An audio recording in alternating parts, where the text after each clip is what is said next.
This program is sponsored by Jewish Federation of Palm Beach County, with gratitude to our generous supporters.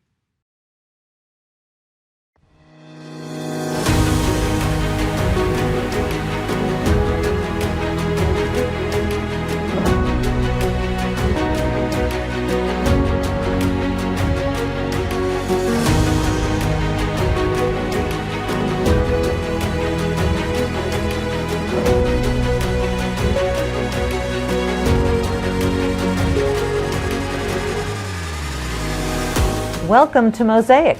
I'm your host, Susan Shulman Pertnoy. Mosaic is Jewish Federation of Palm Beach County's weekly news magazine, exploring the most critical issues facing Jews here and around the world. This marks our 43rd season, and we're delighted to kick things off with a very special guest known to millions of Jews around the world. He's been called one of the 10 most influential Jews in the world, and he's here to discuss American Jewry, the current state of Israel, and what he sees is Israel's main battlefield moving forward. We'll be right back.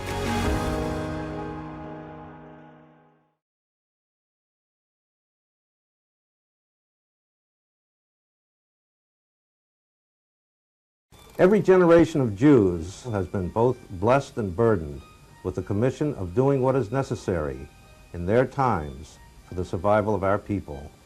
We are the children of Abraham, Isaac, and Jacob, a people that has known tragedy, a people that has brought about miracles, a people that knows how to fight and how to make peace.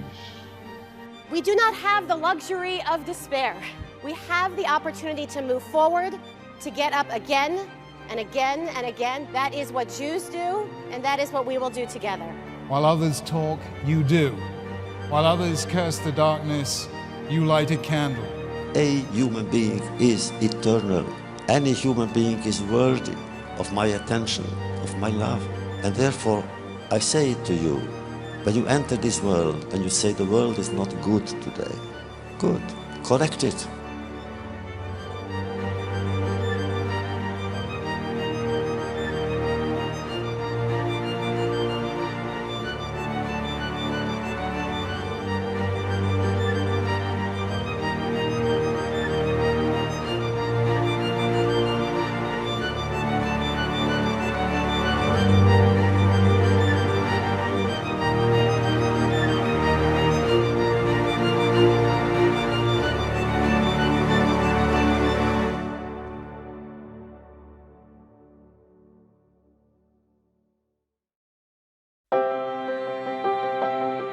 Do you have a college or high school student in your life? If they're struggling to understand the complex issues surrounding Israel, we've compiled a non-preachy guide to learning about Israel, the Israeli-Palestinian conflict, and much, much more. Visit jewishpb.org/student resources.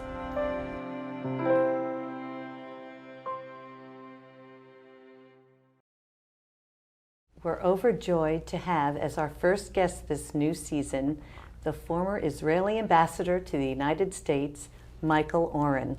Welcome to Mosaic, Michael. Great to be here. Boker Tov. Boker Tov. Yeah. Aside from a former ambassador, you're also a former member of Knesset, a filmmaker, an accomplished author, a historian, a professor, a columnist, a combat veteran, a father, and a grandfather. Most importantly, a grandfather. Well, I don't know. Going on 6 now. Going on 6? Yeah. Wow, that is most something. Importantly. Yeah. Well, you've also found time to write a brand new novel, a mystery novel, To All Who Call in Truth. How did you have time to write this novel with everything you do, and what inspired you? Well, it's called COVID. Okay. This is the great time giver. No, I've been writing since about 12. I started as a poet, a teen poet. Later on, I moved on to short fiction and then film scripts. That is rather a bizarre part of my resume where I won the PBS National Young Filmmakers Award for the Best Young Filmmakers Film of the Year, and then went off to Hollywood to work with Orson Welles for a while. Oh my It's goodness. a very strange story. So you started off as an artist? Always. basically. Oh no, I had two different parts of me, but this was one part. You're probably not old enough to remember the Paul Mazan wine commercials. No. Remember, Paul? It was Orson Welles holding up a glass of wine and said, "As Paul Mazan said, 100 years ago, no wine before its time." Yes. Well, I held the cue cards for that. How old were you? 21. Wow. 21. He was horrible. It was a good preparation for the Israeli army working for him, because he was like a miserable human being who yelled and cursed. And then I went on. I kept on writing. I wrote throughout the years many rejections. And I like to think that the rejections I collected, and I collected them all, were made a file that was about as thick as the old Manhattan phone book. Just piled up. Many novels. I published my first novel in 2000, another in 2004. This is actually my fourth work of fiction. And I have a collection of short stories that came out last year called The Night Archer, 51 stories, which I'm very fond of that book. And I have another book coming out next year, another novel coming out next year.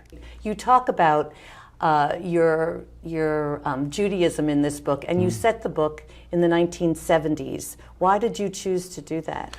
Two reasons. One, because the early 1970s very much evokes our current period. Those of us old enough to remember it know it was a period of profound upheaval, political upheaval, bombs going off in post office, protests on campus. It's a time of great uncertainty and a great sort of implosion of faith in the future of the United States of America. And so the early 1970s evokes the 2020s. Secondly, because it is set in a Jewish community, in a suburban area, much of it takes place around a conservative synagogue. The title, "To All Who Come Call in Truth," is from Psalm 145. The Lord is near to all who call upon Him, to all who call upon Him in truth. It's in the Ashrei prayer, which we say 4 times a day. To all who call, and I think it's one of the most extraordinary lines in any religion. I think that this was written 2,900 years ago. The notion that you could approach God if you approach God in truth is just an extraordinary notion. But the early 1970s was the last moment when American Jews were a separate ethnic group. Now, it's hard to imagine this today, that Jews ate bagels. Nobody else ate bagels.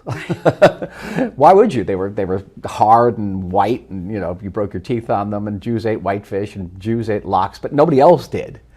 And we had Jewish jokes that were Jewish jokes. And if you got a college application and there was the place where you put in ethnicity, you wrote Jewish. Right. Today, American Jews, even very Orthodox American Jews, not only do they not ask the question, how can I be American and Jewish at the same time? They don't even understand the question. They don't even understand that question. Even the people in Brooklyn, they don't understand the question. It's one of the great success stories of the American Jewish community. But in 1972, Jews were very different. There's just a last point. When writing this book, there's a tremendous amount of anti-Semitism that takes place during the course of the book. And when I was writing it, I thought, well, no one's going to understand this. People are going to read this and say, anti-Semitism? America doesn't have anti-Semitism. And by the time I was writing the book, the time it was published, anti-Semitism has once becoming a reality for American Jews. And everybody will understand. Everyone will understand the anti-Semitism in this book. Absolutely, it's so current. Yeah. It's so current.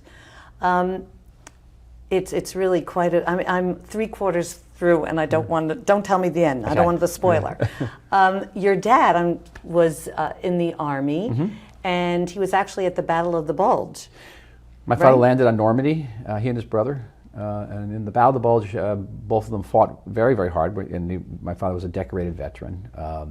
His last award was the French Legion of Merit, and was instrumental in stopping the German offensive in December 1944. He just passed away a year ago. I'm sorry to hear that. Yeah. Did he influence you to become an Israeli soldier? It was like this. I grew up in a very Zionist house. I grew up in a working class neighborhood in northern New Jersey. I was the only Jew on the block, and it was Sicilians. And matter of fact, Sopranos is actually shot in my hometown. Oh. And I knew those people. Boy, did I know those people. And they used to beat the crap out of me for being Jewish, and I'd come home all bloody, and my father would take me and show me an album that he and his brother had put together, taken in Buchenwald and Dachau. And he would open this book of the piles of the bodies and the skeletons and say, you see that? You see that, son? That's why we need a strong state of Israel. You can't get more powerful You can't get more powerful than that. No. And that's why I carried the pictures with me everywhere. I grew up during the period of the Six-Day War, would later write about it, as you know, and everyone remembers the miracle of the Six-Day War. People forget the 3 weeks before it, where we thought Israel was going to be destroyed again, and that we were going to be witnessing a second Holocaust in one generation. And that was, I had my image of my parents sitting in front of the television and literally tearing their hair out. And Sure. it was amazing. That's very profound for me. So, so I had that Zionist side, and sometimes they come together in stories like this. I don't always write about Jews. I don't always write about Zionism. I'm now engaged in writing my next collection of short stories, and I'm writing a series of stories called, I don't know what I'm going to call it, but what it does is it gives voices to people in the Bible who don't have voices. Wow. So just this week I completed a story of David told from the perspective of Bathsheba. I have the story of Exodus told by Pharaoh. Oh, so I have David and Goliath told by Goliath. that's fascinating. That is fascinating. It really is. That's very clever. Yeah. On that note, we have to take a break. Oh. We'll be right back after this brief message. Coming up, more of our conversation with Michael Oren.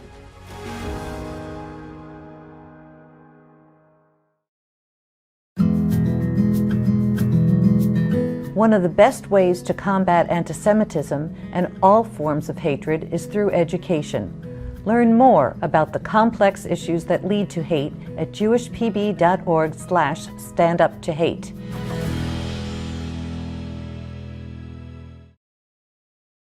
We're back talking with Ambassador Oren, and we've been talking about your books that you've been writing. And I want to switch gears a little bit to ask you about what your thoughts are on the state of American Jewry today. Well, the state of American Jewry is like, it's good news and bad news. And people tend to focus on the bad news, right, rather naturally. The bad news is the very high rate of assimilation, the alienation from Jewish identity, the alienation from Israel, often hostility to Israel.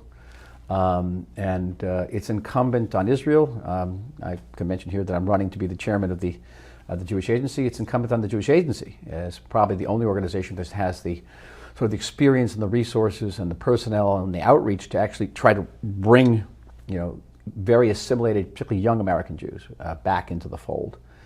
Not easy. No, it isn't. We have to rethink how we do this. We have to rethink the language we use. We have to rethink the locations we find them, because these young American Jews aren't necessarily in the synagogues, and they're not necessarily in federations. That's right. So we have to reach them with a recalibrated Zionist and Israel message. It's one that has to be very much focused on feelings, touching the heartstrings, less based on facts. Facts don't count for very much today. Alas, I'm a man of facts, I'm a historian, but they don't count for much. The glass half full is that the American Jewish community is at the height of its power. I remember I mentioned earlier that nobody asks how I can be American and Jewish at the same time today. It's a huge success story. I'm also focused on Orthodox America. It's interesting. I myself am a traditional Jew. I'm active in an Orthodox synagogue in Israel, but I've come through the Reform and conservative movements also. I know them very, very well. And as ambassador, I was instrumental in securing the Kotel arrangement. I negotiated it for about 2.5 years, very, very hard negotiations. And unfortunately, the government pulled out of it. Yes. But it will be restored in some measure. The last thought is that the Orthodox communities, particularly the ultra-Orthodox communities, are expanding very rapidly in the United States. And it's important that we in Israel also engage them, because many of those communities, it's not one community, it's many communities, many of them want a closer relationship with Israel. Yes, I'm aware of that. That is interesting. But I just have to read you the statistics from this recent poll by the Jewish Electorate Institute, and it's very, very disturbing. I know it. For our audience, 34% of American Jews feel that Israel's treatment of Palestinians is similar to racism in the United States. 25% feel that Israel is an apartheid state. And 22% of American respondents believe that Israel is committing genocide against the Palestinians. Please address this. Oh, it's shocking. It's shocking. I think we have to be cautious. The people who do these polls poll a certain segment of the American Jewish population. They tend to be urban, mostly Eastern Coast, liberal. And so in that poll probably is not represented the ultra-Orthodox, probably not represented Israeli Americans, close to 1 million of them, probably not represented many Russian Jewish Americans. I think that would completely change the scope of that to look at that. But still, even these statistics are deeply, deeply disturbing. The most disturbing is the genocide. That there is any percentage of American Jews that think that we are putting Palestinians in ovens is outrageous. Is outrageous. So it's a wake-up call. It's a wake-up call that Israel, we define ourselves by law as the nation-state of the Jewish people. And that is the nation-state of the Jewish people wherever they are, however they choose not to practice their Judaism. And therefore, it's morally imperative and incumbent on us to try to reach out to these people. And again, it's not easy, and I'm very realistic about it. There are processes occurring in this country in particular over which Israel has no control. We didn't create critical race theory or intersectionality or microaggressions. We didn't do that, and yet we're on the receiving end of so many of them. Yes. So we have to do our best to try to bring back from the brink whatever percentage of the American Jewish community believes that we are sticking Palestinians in ovens. No, the PR is a nightmare. I had the privilege of being on the ground right at the ceasefire of this latest conflict, yeah. And we spoke to Israeli generals about how they were bombing in Gaza and how they had the knock-knock bomb to give warning to the Palestinians. And what was the media doing? It was saying that we were killing all these children and it was just a bunch of false narratives that was being displayed all over the world. And I don't know why the PR is so bad. Because Israelis, part of Israelis have given up, especially young Israelis. And I go around the country talking about this.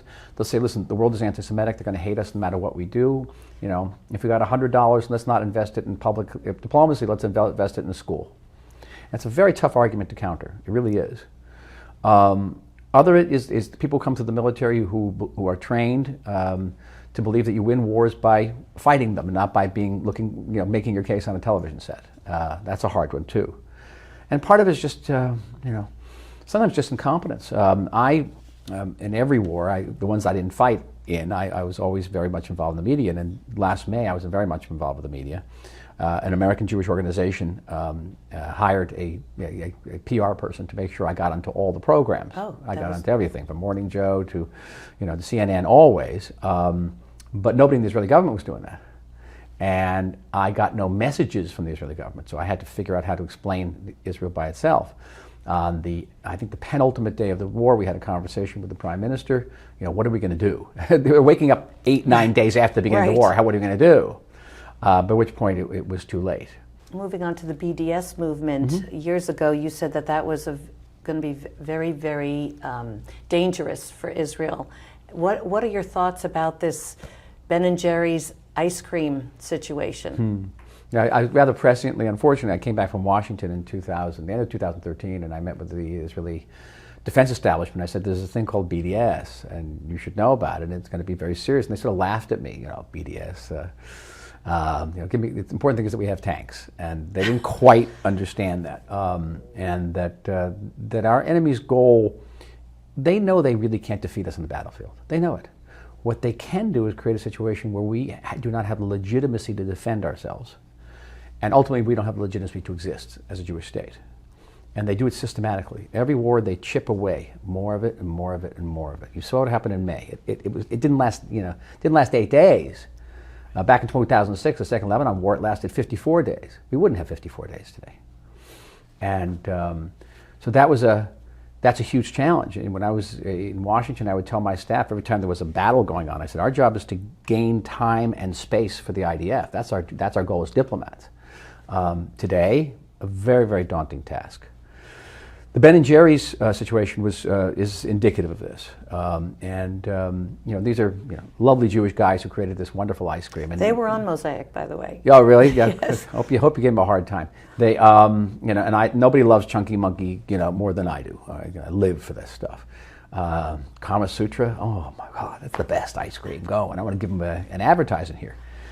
They're anti-Semites, and I'll explain it. It's not easy to call these nice Jewish boys anti-Semites, but they are. But of course they're anti-Semites. They're not boycotting China for sticking 1 million Muslims in concentration camps. They're not boycotting Russia that violates every possible human rights law. They're not boycotting Turkey for occupying Cyprus. Nothing. They're singling out one of 200 territorial disputes in the world. They're singling out one party to that dispute, and that party happens to be Jews.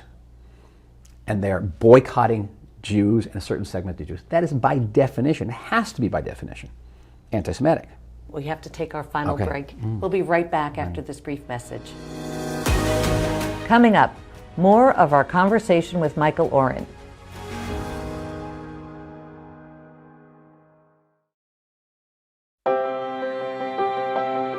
A once-in-a-lifetime opportunity. Celebrate Israel's 75th birthday during an exclusive mission to the Jewish homeland. Learn more at jewishpb.org/Israel75. Bingo.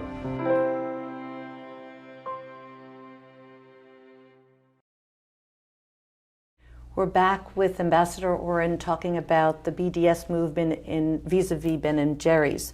You were in the middle of talking about the situation. Well, this notion they had back in 2013 that we could apply Jimmy Carter's anti-Arab boycott legislation to BDS and sanctions against Israel today. And I published this as an op-ed in the Politico magazine, a newspaper in Washington. A number of congressmen took it up, and starting in Illinois, Massachusetts, began to pass this legislation. Today, 35 states have anti-BDS legislation, and 8 of those states have taken action against Ben & Jerry's. So I'm very proud of this. Florida is one of them. I'm very proud of it, and it's working. Yes. We're going to shift gears a little bit I'm going to ask you about anti-Semitism and why you think there is a rise in anti-Semitism.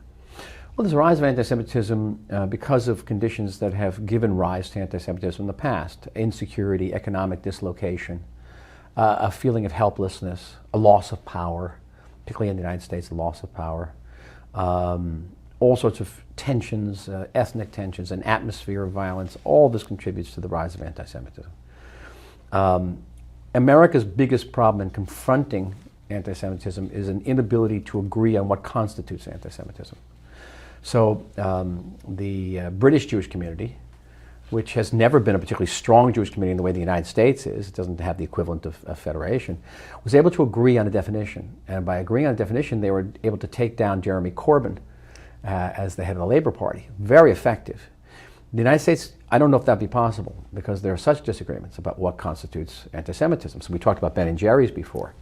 How about that front page splash of the New York Times that had the photographs of Palestinian children who were allegedly killed by the IDF last May? Now, part of the American Jewish community, and I would exclude many people I know and myself among them, would say that's fundamentally anti-Semitic. There's no pictures of the Afghan and Syrian kids killed by the American military, right, or any other military in the world. It's singling out Israel. So it's fundamentally anti-Semitic, but many American Jews would say, well, Israel had it coming to them, and New York Times was justified in publishing those pictures. Good that they published those pictures. So if you can't agree that that's anti-Semitic, that's difficult to combat. And so the big challenge here is getting that definition. Well, there is a unified definition that our federation.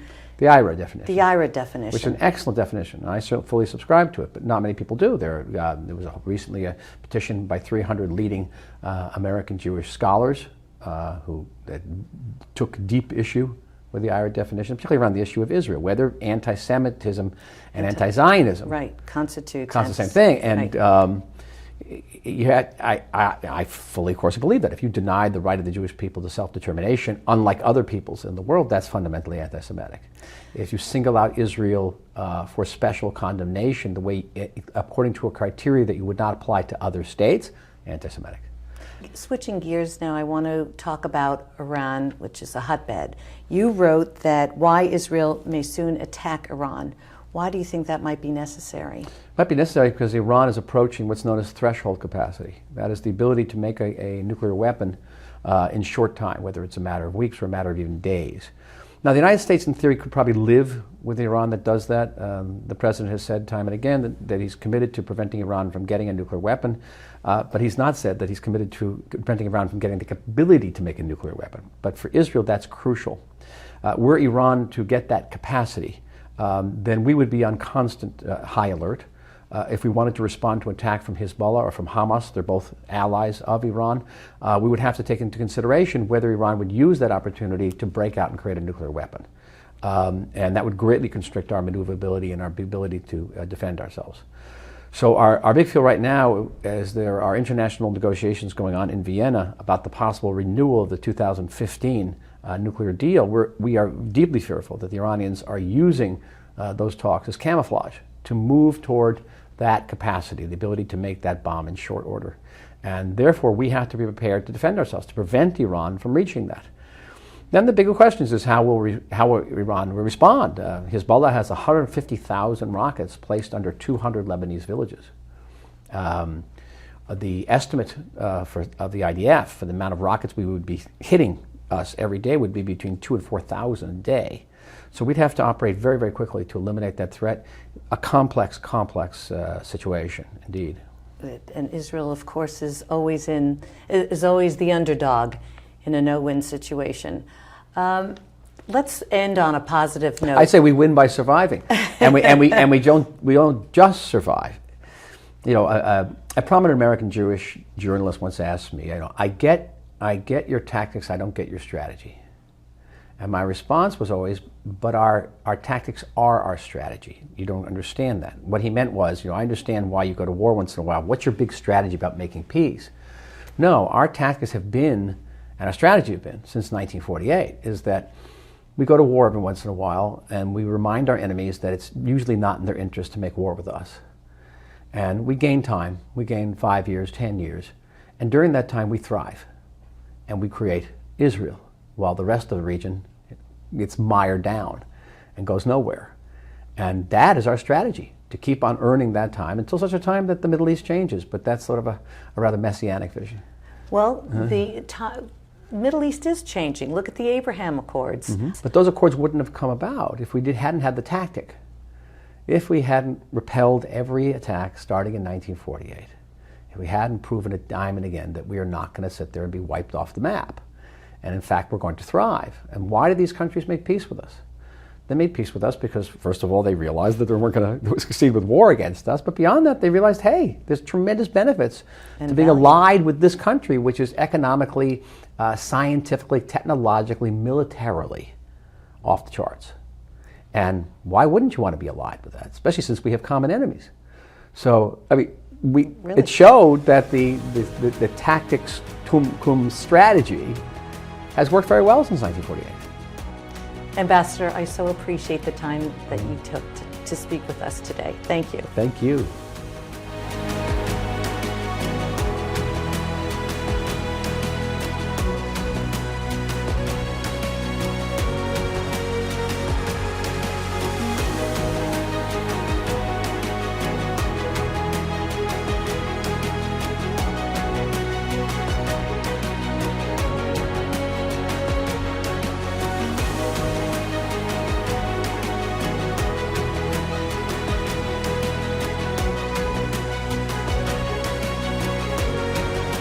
This program is sponsored by Jewish Federation of Palm Beach County.